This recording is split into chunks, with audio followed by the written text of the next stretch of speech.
أكبر الله أكبر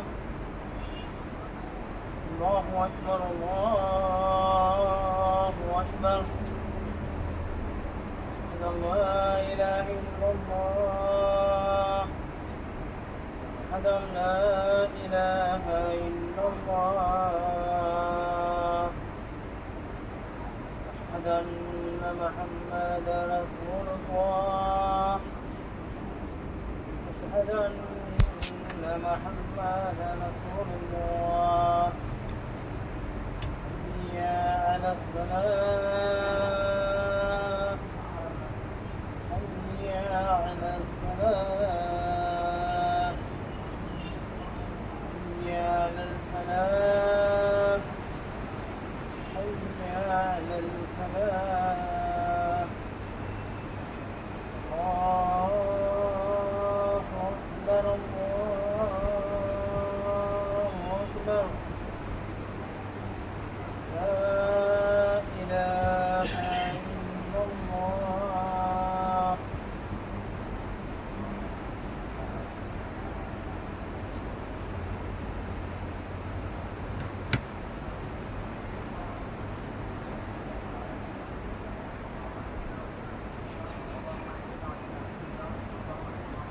السلام عليكم ورحمة الله وبركاته. نحمده ونستعينه ونستغفره ونعوذ بالله من شرور أنفسنا ومن سيئات أعمالنا. من يهده الله فلا مضل له ومن يضلل فلا هادي له. وأشهد أن لا إله إلا الله وحده لا شريك له. وأشهد أن سيدنا مولانا محمدا عبده ورسوله صلى الله عليه وسلم.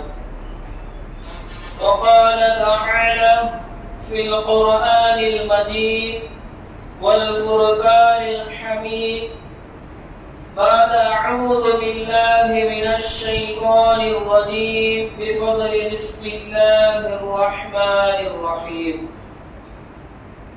وقال تعالى سورة القصص يا قوم إنما هذه الحياة الدنيا متاع إن الآخرة هي دار القرار.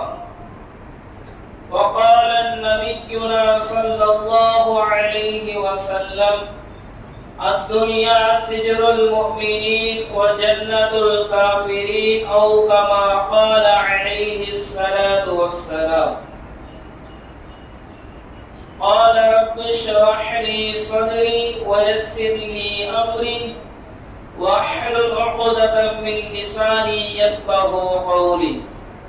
ربي زدني علما ربي زدني علما ربي زدني علما. புகழ் அனைத்தும் இந்த உலகத்தை படைத்து பரிபாலித்துக் கொண்டிருக்கக்கூடிய அல்லாஹ் ஒருவனுக்கே உரித்தாகட்டும்.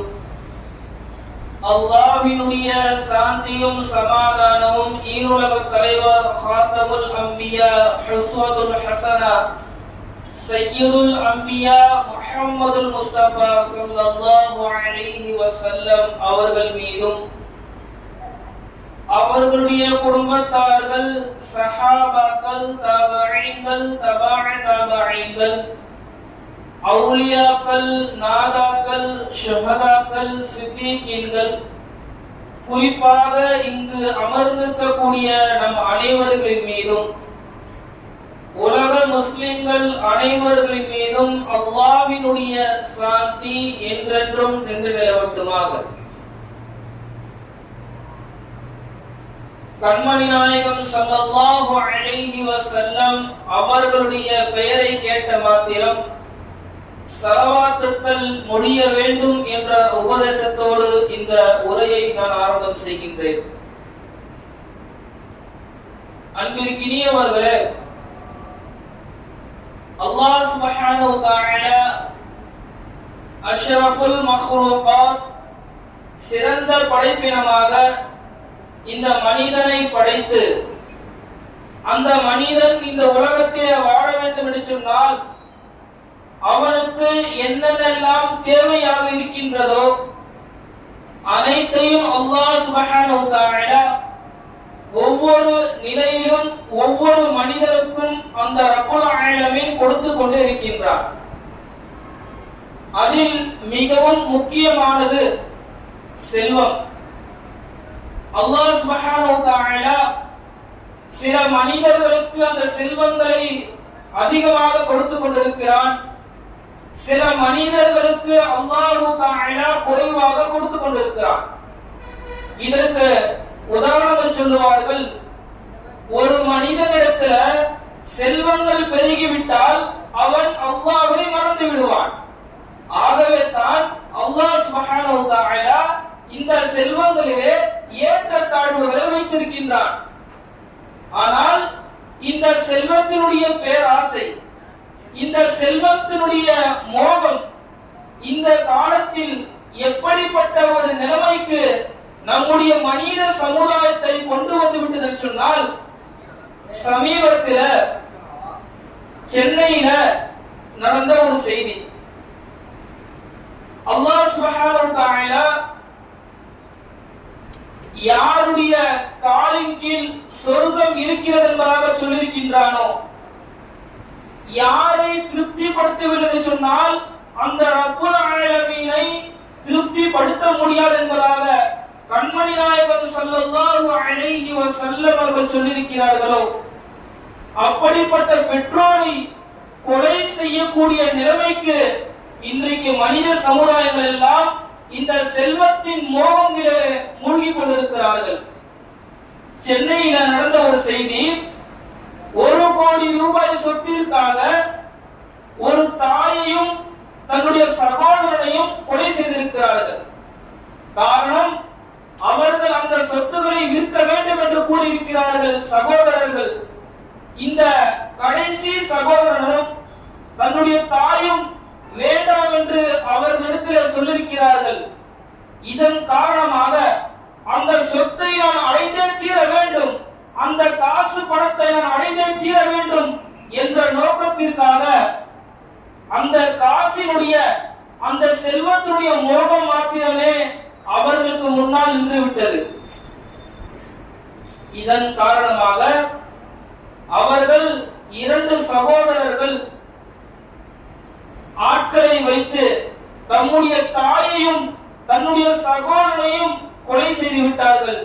இது மற்ற சமுதாயத்தில் நடக்கவில்லை, மாற்று மத சமூகத்திலே நடக்கவில்லை, மாறாக நம்முடைய இஸ்லாமிய மக்கள் இஸ்லாமிய சமூகத்துல அந்த விஷயம் நடந்திருக்கிறது. கண்ணியம் நிறைந்தவர்களே, இந்த பேராசை, இந்த மோகம் அல்லாஹ் சுப்ஹானஹு வ தஆலா சூரத்துல் மாயிதாவிலே சொல்லி காண்பிக்கின்றான். ஆதம் அலைஹிஸ்ஸலாம் அவர்களுடைய 2 மகன்கள். இந்த உலகத்துல நடந்த முதல் கொலை எதன் காரணமாக நடந்தது? இந்த பேராசை பொறாமையின் காரணமாகத்தான் நடந்தது. அல்லாஹ் தஆலா சூரத்துல் மாயிதாவிலே சொல்லி காண்பிக்கின்றான், நபியே, ஆதமுடைய 2 மகன்களின் உண்மையான சம்பவத்தை நீங்கள் ஓதுவீராக. ஆதம் அலைஹிஸ்ஸலாம் அவர்களுடைய உண்மையான சம்பவத்தை நீங்கள் ஓதி காண்பிப்பீராக. அவர்களில் 2 குர்பானி செய்தார்கள். அவர்களுடைய 2 குர்பானிகளை அல்லாஹ் தஆலா ஏற்றுக்கொள்ளவில்லை, மாறாக 2 ஒருவருடைய குர்பானி மாத்திரமே அல்லாஹ் தஆலா ஏற்றுக்கொண்டார். ஒருவருடைய குர்பானி ஏற்றுக்கொண்டு இன்னொருவருடைய குர்பானியை அல்லாஹ் தஆலா ஏற்றுக்கொள்ளவில்லை. ஆகவே தான் காபில் சொன்னான், நிச்சயமாக நான் உன்னை கொலை செய்வேன் என்பதாக. அப்போ ரசூலுல்லாஹி ஸல்லல்லாஹு அலைஹி வஸல்லம் புகாரியில பதியப்பட்ட ஒரு ஹதீஸ் சொன்னாங்க, இந்த உலகத்திலே நடக்கக்கூடிய ஒவ்வொரு அநியாய கொலைக்கும், இந்த உலகத்துல நடக்கக்கூடிய ஒவ்வொரு அநியாயமான கொலைக்கும் ஆதம் அலைஹிஸ்ஸலாம் முதல் மகன் காபில் உண்டு என்பதாக சொன்னார்கள். காரணம் என்ன? அவர் இந்த உலகத்தில முதல் கொலையை செய்தவர், செய்து காட்டியவர். ஆகவே தான் அவருக்கு இந்த உலகத்தில நடக்கக்கூடிய ஒவ்வொரு கொலைக்கும் அந்த பங்கு அவர்களுக்கும் போய் சேரும் என்பதாக கண்மணி நாயகம் ஸல்லல்லாஹு அலைஹி வஸல்லம் சொல்லியிருக்கிறாங்க. அப்போ இந்த கொலை எதன் காரணமாக நடந்தது? பேராசையின் காரணமாக நடந்தது. ஆக கண்ணியம் நிறைந்தவர்களே, இந்த பேராசை ஒரு மனிதனுக்கு இந்த உலக ஆசை வந்து விட்டால் அந்த மனிதன் இந்த உலகத்தில எதை வேண்டுமானாலும் செய்யலாம் என்ற மோகத்தில் அவன் வந்து விடுகின்றான். காரணம் ஒன்றுதான், நான் இந்த செல்வத்தை அடைந்தே தீர வேண்டும் என்ற ஒரே நோக்கம். மூசா அலைஹிஸ்ஸலாம் அவர்களுடைய காலத்தில் வாழ்ந்த காரூன் என்ற ஒரு கொடுங்கோலன், அவன் என்ன செய்தான்? அல்லாஹ் தஆலா சூரத்துல் கஸஸிலே சொல்லி காண்பிக்கின்றான், மூசா அலைஹிஸ்ஸலாம் அவர்களுடைய காலத்தில் காரூன் என்ற ஒருவன் இருந்தான். காரூன் என்று ஒருவன் இருந்தான். அவன் என்ன செஞ்சான்? தன்னுடைய சமுதாயத்திற்கு துன்புறுவலை ஏற்படுத்தினான். அப்போ அல்லாஹ் சொல்லி காண்பிக்கின்றான், நான் அவனுக்கு செல்வங்களை கொடுத்தேன். எந்த அளவிற்கு தெரியுமா? அல்லாஹ் சொல்லி காண்பிக்கின்றான், அந்த செல்வங்களுடைய சாவிகள் இருக்கல்லவா, அந்த சாவிகளை பலசாலிகள் தூக்குவதற்கு பாரமாக இருக்குமா? அந்த செல்வத்துடைய சாவிகளை ஒரு பலசாலி தூக்குவதற்கு ஒரு பலசாலி என்பதாக அல்லாஹ் சொல்லவில்லை, பலசாலிகள் பன்மையாகத்தான் அந்த அல்லாஹ் தஆலா பதிவிடுகின்றார். அப்போ அந்த பலசாலிகள் அந்த சாவியை எடுப்பதற்கு, அந்த சாவியை சுமப்பதற்கு அவர்களுக்கு பாரமாக இருக்கிறது. அந்த அளவிற்கு நான் செல்வத்தை கொடுத்தேன் என்பதாக அல்லாஹ் தஆலா கூறுகின்றார். ஆனால் அவன் என்ன செஞ்சான்? இந்த செல்வங்கள் எல்லாம், இந்த ஸ்டேஜுக்கு நான் வந்த காரணம் எல்லாம் என்னுடைய உழைப்பினால் நான் வந்தது. என்னுடைய உழைப்பில் தான் நான் இந்த அளவிற்கு வந்திருக்கின்றேன். ஆக மக்களிடத்துல அவன் என்ன செஞ்சான்? பெருமையாக நடந்து கொண்டான். அந்த மக்கள் அவனிடத்தில் சொன்னார்கள், நீ இந்த செல்வத்தின் காரணமாக பெருமையோடு நடந்து கொண்டிருக்கிறாய். யார் ஒருவர் பெருமையோடு இருக்கிறார்களோ அல்லாஹ் தஆலா அவனை நேசிப்பதில்லை என்பதாக அந்த மக்கள் கூறினார்கள். அவன் என்ன செஞ்சான்? நான் பெருமையோடு இல்ல, இந்த செல்வங்கள் எல்லாம் நான் சம்பாதித்தது, நான் பெருமையாகத்தான் இருப்பேன் என்பதாக அவன் சொன்னான். அதைத்தான் ரசூலுல்லாஹி ஸல்லல்லாஹு அலைஹி வஸல்லம் சொல்லி காண்பிக்கிறார்கள். காரூன் என்ற ஒருவன் இருந்தான். முன்னுள்ள சமூகத்துல காரூன் என்ற ஒருவன் இருந்தான். அவன் செல்வத்தின் காரணமாக பெருமையோடு இந்த உலகத்தில் நடந்து கொண்டிருந்தான். அந்த உலகம் அவனை விழுங்கி விட்டது என்பதாக சொன்னார்கள் கண்மணி நாயகம் ஸல்லல்லாஹு அலைஹி வஸல்லம். சொல்லிவிட்டு சொன்னார்கள், அவன் கியாமத் நாள் வரைக்கும் பூமியில் உள்ளுக்குள்ளாக சென்று கொண்டே இருப்பான் என்பதாக சொன்னார்கள். அந்த மமதை, காசு பணம் வந்து விட்டது என்பதை மமதை, அவன் அல்லாஹ்வை மறந்து விட்டான். அல்லாஹ்வை மறந்ததின் காரணமாக அல்லாஹ் சுப்ஹானஹு வ தஆலா இந்த பூமிக்குள்ளாக அவனையும் அவனுடைய சொத்து பத்துகள் அனைத்தையும் அழித்து அல்லாஹ் தஆலா என்ன செஞ்சான்? இந்த பூமிக்குள்ளாக அமுக்கி விட்டான். இந்த பூமி அவனை விழுங்கி விட்டது. கண்ணியம் நிறைந்தவர்களே, இந்த செல்வத்தின் ஆசை எந்த அளவுக்கு நம்முடைய வாழ்க்கையில மூழ்கி கொண்டிருக்கிறோம் யோசிச்சு பாருங்களேன். இந்த உலகத்தை பற்றி அல்லாஹ் சுப்ஹானஹு வ தஆலா சொன்னாங்க கண்மணி நாயகம் ஸல்லல்லாஹு அலைஹி வஸல்லம், இந்த உலகத்தை அல்லாஹ் சுப்ஹானஹு வ தஆலாவுக்கு முன்னால் ஒரு கொசுவினுடைய ரெக்கை அளவுக்கு கூட சமம் கிடையாது இந்த உலகம். அப்படி அல்லாஹ்வுக்கு முன்னால இந்த உலகம் கொசுவினுடைய ரெக்கை அளவிற்கு ஒரு ஸ்டேஜ் ஆவது கண்ணியம் இருந்திருந்தால், அல்லாஹ் சுப்ஹானஹு வ தஆலா இந்த உலகத்திலே அல்லாஹ்வை மறந்து வாழக்கூடிய காஃபிர்களுக்கு ஒரு சொட்டு தண்ணீர் கூட கொடுக்க மாட்டான் என்பதாக கண்மணி நாயகம் ஸல்லல்லாஹு அலைஹி வஸல்லம் சொல்லி இருக்கிறாங்க. அப்போ அல்லாஹ்வுக்கு முன்னால இந்த உலகம் ஒரு கொசுவினுடைய ரெக்கை அளவுக்கு கூட கண்ணியம் வாய்ந்தது கிடையாது. அப்படிப்பட்ட இந்த உலகத்துல நாம் என்ன செய்யறோம்? இந்த உலகம் தான் நிரந்தரமான உலகம். நான் இங்கு நிரந்தரமாக வாழ்ந்து கொண்டிருக்கிறேன். நான் இங்க என்ன செய்ய போறதில்ல, மரணிக்க போவதில்லை என்பதாக நாம் என்ன செய்யறோம்? காசு காசு காசுன்னு சொல்லி அந்த செல்வங்களை சேகரிப்பதற்காக வேண்டி நம்முடைய வாழ்நாட்களை நாம் கழித்துக் கொண்டிருக்கிறோம். ஒரு இமாம், அவங்க சவுதியை சார்ந்த ஒரு இமாம் அவர்கள் அழகாக சொல்லுவார்கள், இந்த உலகத்தில யாருடைய தேவையும் எந்த ஒரு தேவையும் ஒரு மனிதனுக்கு பூர்த்தியாவதில்லை. யோசிச்சு பாருங்களேன், நமக்கு ஒரு தேவை இருக்குது, அந்த தேவை நிறைவேறிவிட்டால் இது வாழ்க்கையில திருப்தி அடைஞ்சு சொல்ல முடியுமா? இந்த உலகத்துல எனக்கு ஒரு தேவை இருக்கிறது, அந்த தேவைக்கு பிறகாக நான் மன நிம்மதி அடைந்து விடுவேன், நான் வாழும் காலமெல்லாம் மன நிம்மதியோடு இருந்து விடுவேன் என்ற நோக்கத்தோடு யாரும் இருக்கிறார்களா? யோசிச்சு பாருங்க. யாருக்கும் இந்த உலகம் அவருடைய தேவையை பூர்த்தி செய்வதில்லை. ஒரு தேவை வந்து விட்டதா அதற்கு பிறகு இன்னொரு தேவை வந்துவிடும். அப்படிதான் அல்லாஹ் தஆலா இந்த உலகத்தை வைத்திருக்கின்றான். அப்படிப்பட்ட இந்த உலகத்திற்கு நாம் எவ்வளவு எல்லாம் போராடி கொண்டிருக்கிறோம். அற்ப சொத்துகளுக்காக நம்முடைய உறவினர்களை முறைத்துக் கொண்டிருக்கிறோம். அற்ப சொத்திற்காக மற்றவர்களை கொலை செய்கின்றோம். அற்ப சொத்திற்காக அல்லாஹ்வை மறந்துவிட்டு இந்த உலகத்திலே வாழ்ந்து கொண்டிருக்கிறோமே. நாம் எல்லாம் ஒரு நாள் இறக்கக்கூடியவர்கள். குல்லு நஃப்ஸின் ஸாயிகத்துல் மௌத், ஒவ்வொரு ஆத்மாவும் மரணத்தை சுவைத்தே தீரும் என்பதாக அல்லாஹ் தஆலா குர்ஆனிலே சொல்லியிருக்கின்றானே. இந்த வசனத்தை நாம் மறந்து விட்டோமே. செல்வம் நமக்கு முன்னால் வந்து விட்டது, மரணத்தை மறந்து விட்டோம், அல்லாஹ்வை மறந்து விட்டோம், மறுமை இருக்கிறது என்பதை மறந்து விட்டோம். அதையெல்லாம் நாம் மறந்துவிட்டு இந்த உலகத்துடைய போகங்களிலே நாம் வாழ்ந்து கொண்டிருக்கிறோமே. எதை ஞாபகம் வைத்து வாழ்ந்து கொண்டிருக்கிறோம்? யோசிச்சு பாருங்க. நான் அல்லாஹ்வை மறந்துட்டேன், மரணத்தை மறந்து விட்டேன், நான் செல்வத்தை சேகரிக்க வேண்டும் என்று நான் ஓடிக்கொண்டிருக்கிறேன்.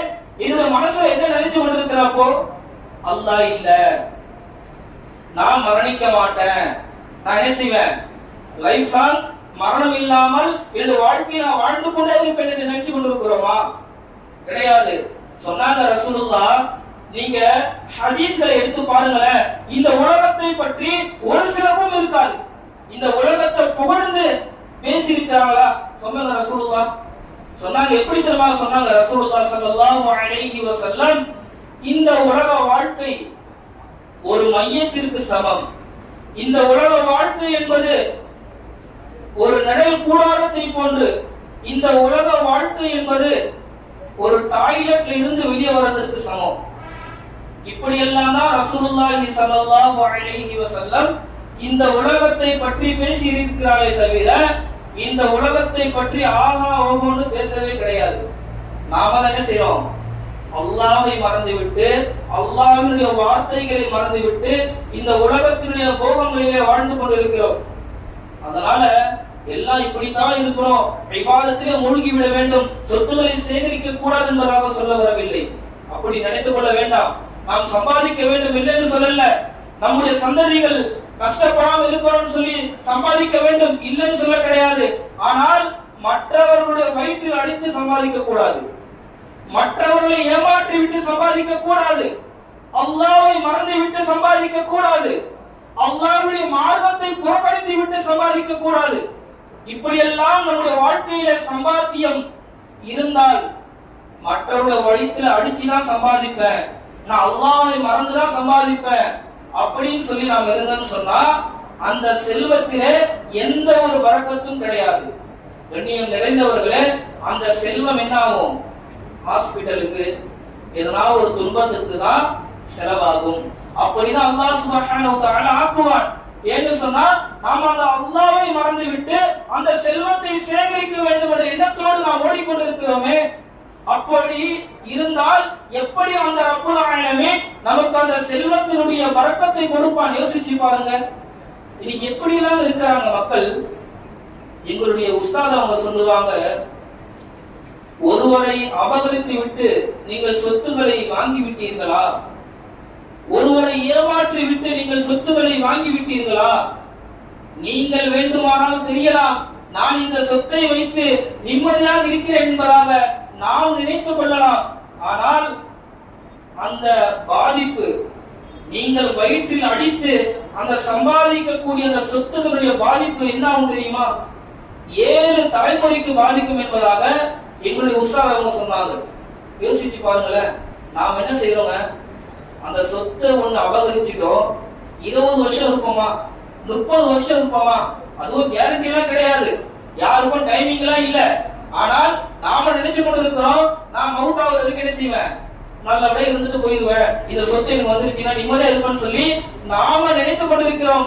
ஆனால் ஒருவருடைய சொத்தை நாம் அபகரித்தால், ஒருவரை ஏமாற்றி நாம் சம்பாதித்தால், அதில் வரக்கூடிய முசீபத்துக்கள், அதில் வரக்கூடிய எல்லா விதமான முசீபத்துகளும் நமக்கு மட்டுமல்ல, நம்முடைய 7 தலைமுறைக்கு பாதிக்கும் என்பதாக சொன்னார்கள். நஅஊது பில்லாஹ். அல்லாஹ் சுப்ஹானஹு வ தஆலா நம்மையும் நம்முடைய சந்ததிகளையும் இது போன்ற பாவங்களிலிருந்து அல்லாஹ் தஆலா பாதுகாப்பானாக.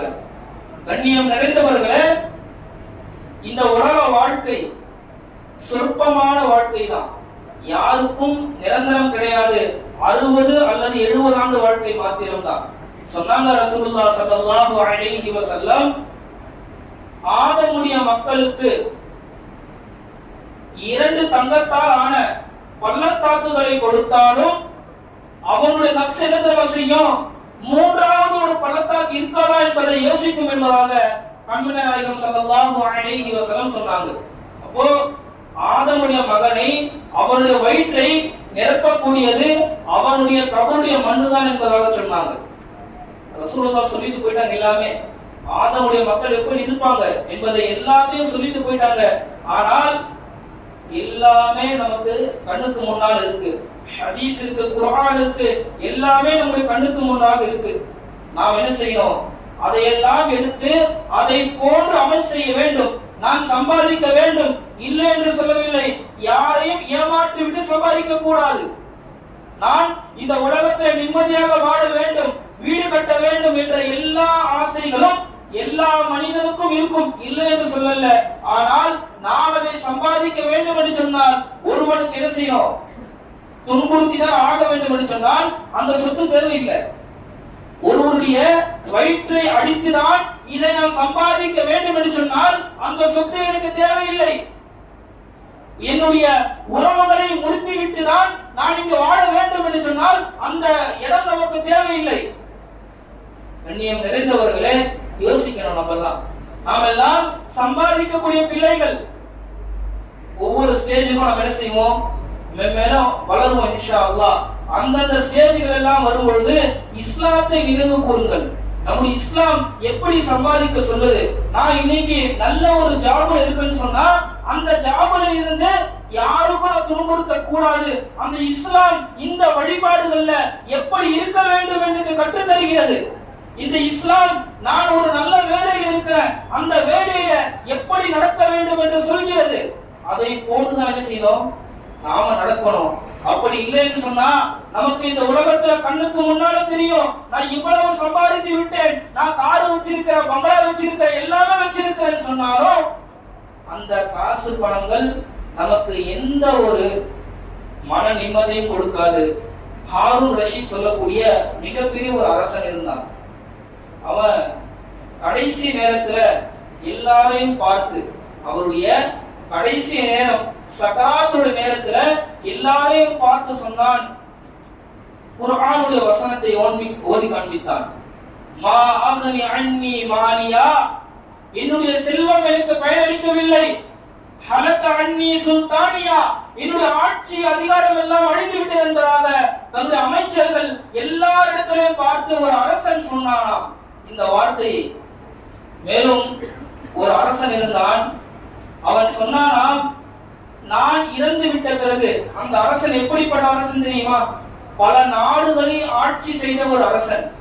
அவன் சொன்னானாம், நான் இறந்து விட்ட பிறகு என்னை நீங்க என்ன செய்வீங்க? ஜனாசாவுல வைப்பீங்க. அந்த நேரத்துல என்னுடைய 2 கைகளையும் வெளியே தூக்கி போட்டுருங்க. என்னுடைய 2 கைகளையும் விரித்த வண்ணமாக என்னை ஜனாசா கொண்டு செல்லுங்க என்பதாக சொன்னாராம். எதற்காக நீங்க சொல்றீங்க கேட்கும் பொழுது, மக்கள் எல்லாம் பார்க்க வேண்டும், நான் இத்தனை நாடுகளை ஆட்சி செய்தேன், இவ்வளவு சொத்து வைத்திருக்கின்றேன், இவ்வளவு கோடிக்கணக்கில் எனக்கு மாளிகள் இருக்கிறது, ஆனால் நான் மரணித்த பிறகு நான் கபருக்கு செல்கிறேனே, அந்த நேரத்துல என்னால ஒன்றுமே கொன்று போக முடியாது என்பதாக சொன்னாரா? அப்படிதான வாழ்க்கை, அதான வாழ்க்கை. நாம இந்த உலகத்துல வாழ்றோம், கடைசி நேரத்துல என்ன கொண்டு போறோம் சொல்லுங்க பாப்போம். சொன்னாங்க ரசூலுல்லாஹ், ஒன்று கடித்தது, ஒழித்து கிழித்தது, இது மாத்திரமே ஆளுடைய மகனுக்கு சொந்தமானது. இப்போ நம்ம சாப்பிட்டோம், ஆடை அணிஞ்சோம், இந்த மாத்திரம்தான் நமக்கு சொந்தம், மற்ற எதுவுமே நமக்கு சொந்தம் இல்லை. நம்ம கோடி கணக்கில் சொத்து சேர்த்தாலும் நமக்கு பிறகு நம்முடைய சந்ததிகள். ஆனால் அதிலையும் என்ன ஆகும்? ஹராமான முறையில் இருந்தால் நிம்மதி சென்று விடும். இது யோசிச்சு கொள்ளுங்க. முதல்ல நாம மற்றவர்களை அடித்தோ கொலை செய்தோ என்ன பண்ணாலும் அந்த சொத்து நாம எடுத்துடலாம். ஆனால் அதற்கு பிறகு நான் வாழக்கூடிய அந்த வாழ்க்கை நிம்மதி இருக்குமா? அல்லாஹ் தஆலா நிம்மதி வைப்பானா என்பதை யோசிச்சு கொள்ளுங்க. இதையெல்லாம் பார்ப்பது கிடையாது. உலக மோகங்கள், அந்த செல்வத்துடைய ஆசைகள் எல்லாம் மனிதனுக்கு வந்துவிட்டது. அதனாலதான் இந்த சம்பவத்தை என்ன செய்திருக்கிறாங்க. கண்ணிய பிறந்தவர்களே, அல்லாஹ் சுப்ஹானஹு வ தஆலா நம்மையும் நம்முடைய சந்ததிகளையும் இந்த செல்வத்துடைய பேராசையில் இருந்து அல்லாஹ் தஆலா பாதுகாக்க வேண்டும். மேலும் ஹராமான வருவாயை அல்லாஹ் சுப்ஹானஹு வ தஆலா நாம் அனைவரும் பாதுகாத்தல் புரிவானாக. ஹலாலான முறையிலே சம்பாதிக்கக்கூடிய எல்லா விதமான வாய்ப்புகளையும் எல்லா விதமான நலவுகளையும் அல்லாஹ் தஆலா நமக்கும் நம்முடைய சந்ததிகளுக்கும் நம்முடைய வாழ்க்கையிலே தந்தல் புரிவானாக. வாஹிதா வஅனா அல்ஹம்துலில்லாஹி ரப்பில் ஆலமீன். سبحانك لا علم لنا إلا ما علمتنا إنك أنت العليم الحكيم. بارك الله لنا ولكم في القرآن العظيم ورفعنا بالآيات وذكر الحكيم. إنه تعالى جبار كريم بر رؤوف رحيم ورب حليم.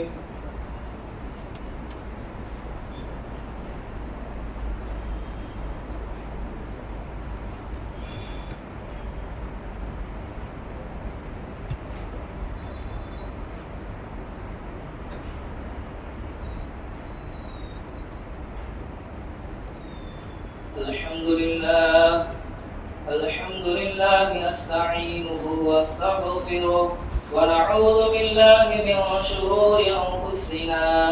من يهده الله فلا مضل له ومن يضلل فلا هادي له.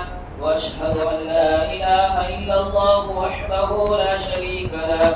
وأشهد أن محمدا عبده ورسوله أرسله بالحق بشيرا ونذيرا بين يدي الساعة. من يطيع الله ورسوله فقد رشد ومن يعصهما فإنه لا يضر إلا نفسه ولا يضر الله شيئا. أعوذ بالله من الشيطان الرجيم. إن الله وملائكته يصلون على النبي يا أيها الذين آمنوا صلوا عليه وسلموا تسليما. اللهم صل على محمد عبدك ورسولك. صل على المؤمنين والمؤمنات والمسلمين والمسلمات وبارك على محمد وأزواجه وذريته. قال النبي صلى الله عليه وسلم: أرحم أمتي بأمتي أبو بكر وأشدهم في أمر الله عمر وأصدقهم حياء عثمان وقضاهم علي وفاطمة سيدة نساء أهل الجنة والحسن والحسين سيدا شباب أهل الجنة وحمزة أسد الله أسد رسوله. اللهم اغفر للعباس وولده مغفرة ظاهرة وباطنة لا تغادر ذنبا. الله في أصحابي لا تتخذوهم غرضا من بعدي. فمن أحبهم فبحبي أحبهم ومن أبغضهم فببغضي أبغضهم.